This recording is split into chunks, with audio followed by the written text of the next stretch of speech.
Hi, good morning everyone. By the way, this is Belle again, your curious farmer. So, sa araw na ito ay naglilinis tayo ng mga eggs bago natin i-pack for delivery. And maybe you're asking why we should clean these eggs. Of course, para maging presentable din sa pag-deliver, tsaka malinis siyang tingnan. At siguro nagtatanong kayo kung ano ba yung pinanglilinis namin sa eggs.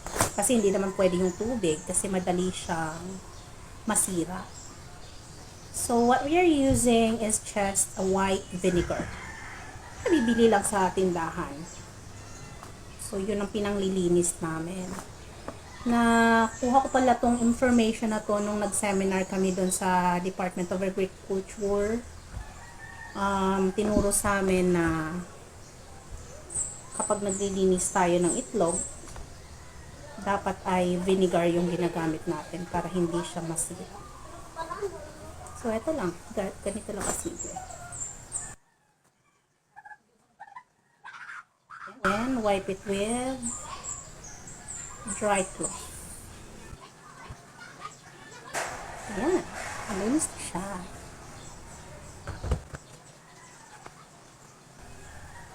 Hindi mo naman kasi siya ilulublob doon sa vinegar.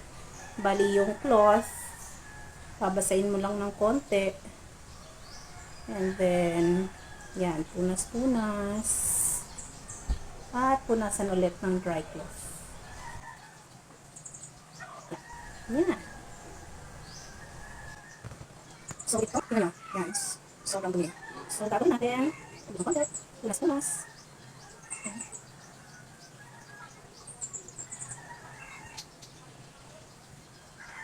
And then, pwede ko dry cloth.